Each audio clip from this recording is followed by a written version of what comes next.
Hey, what's going on? It's your boy BT, and I came here to talk some boxing with the thousands of True School Sports subscribers. Now, I wanted to talk about Ivan the Beast Baranchyk because he fought last night on Showbox. I was live for that, for the whole card basically. So we had a great time on there.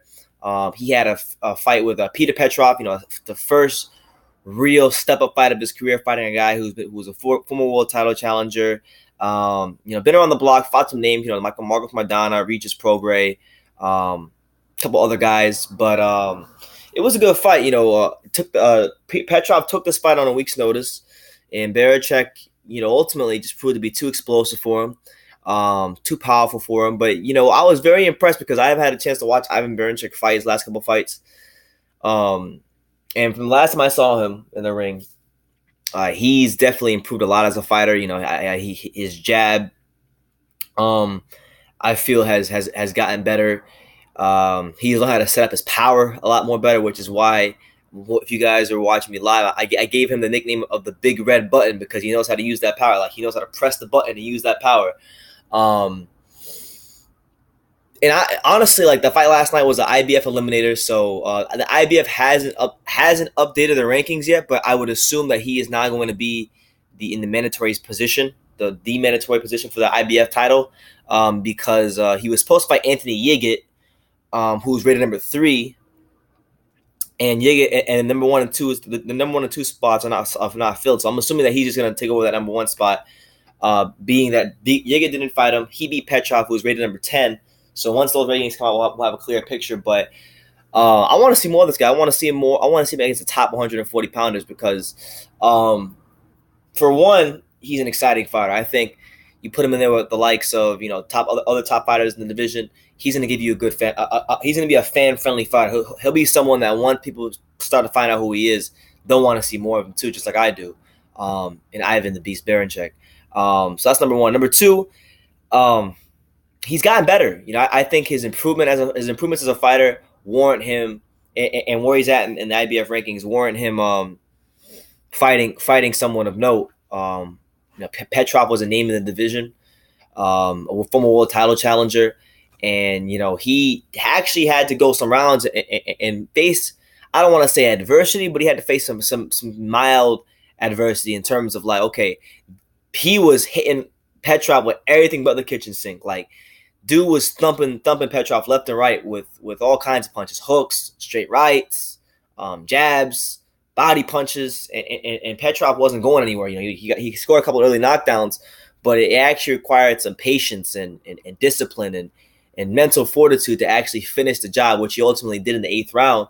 So it was a good experience for Baranchyk. Like, it's the kind of fight where you look at the rounds he put in, you look at how he had a guy in front of him who kept getting hit with everything, some of Baranchyk's best punches, and he stood right there. He stayed exchanging with him. Petrov was operating really well in the pocket, slipping punches, countering off of them, throwing combinations of his own. I believe he might have even bloodied up Baranchyk's nose, so he actually was touched up a little bit in the fight. So I think that experience might prove to be very valuable for him down the road. And who knows, man? He's going to be the IBF mandatory, it seems now, because Yigit didn't fight him, and he beat the number 10 guy, and he was already rated pretty highly in the rankings. So with that being said, he's probably going to be in line soon to be the fight to fight the winner of tonight's fight between Mikey Garcia versus Lipinets. And I think if he fights either one of those guys, I'll say it like this: if he fights Mikey Garcia is not going to go anywhere near a guy like Ivan Baranchyk. Punches way too damn hard. Lipinet's a good puncher too, but I think from just what I'm seeing, Baranchyk has a lot more. He has a lot more thump in his hands than a guy like Lipinets. Lipinet's good too, but Lipinets, I don't know. I just think Baranchyk punches a lot harder than Lipinets. And then as for Lipinets, if he gets the shot, I'm sure he'll try to make that fight happen because he's fighting Mikey Garcia tonight. And I genuinely don't see why he would duck a fight like that. Other than he has ridiculous power. But this is a guy that you guys out there should go check him out if you haven't already. Go look out for him because he's definitely going to be a player in this 140-pound division. He could be someone. I don't want to make any predictions, but I could definitely see him being the kind of fighter that guys are gonna duck, just for the simple fact that when you have a fighter, and this goes for any weight class, when you have a fighter who has God given power, like I'm talking, they got God given power, they got thumb in both hands, and they didn't really need to work for it. That's one thing. All right, guys don't want to fight guys who can hit like really really hard. That's what you don't want to fight guys who could put your lights out with one punch. He has one punch knockout power. So that's number one. But it's one thing to fight a guy who has power. It's another thing to fight a guy who has power and can actually set the power up. And that's what Baranchyk has going for him. You see what I'm saying? Like he has. I mean, granted, his fundamentals aren't the cleanest in the world. Like he does need to work on his balance, not getting knocked off of his balance, not telegraphing some of his shots, because those are some things that Petrov, I believe, exposed in the middle rounds of the fight. But with that being said, there's a lot of things he does well.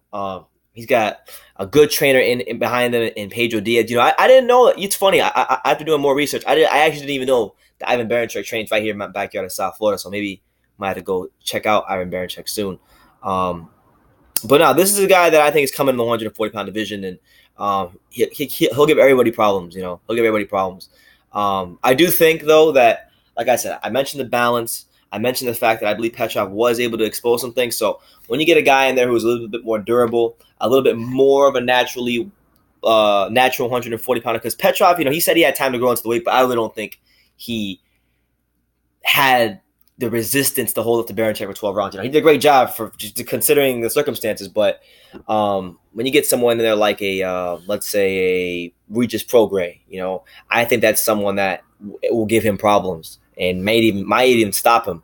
But regardless of the fact, I think he's going to be a player in this division, and you guys need to go watch out for him because he had a good performance last night against Peter Petrov. And yeah, that's what it is, man. So let me know what you guys think. Ivan Baranchyk had a great performance last night against Peter Petrov. Going to be a player in the 140-pound division. If you've seen him fight, let me know what you think about him. Leave your comments down below. Take the time to subscribe. And like I say in every video, you can love me or you can hate me, but I'm just a kid from Dang It. So until next time, take care, guys.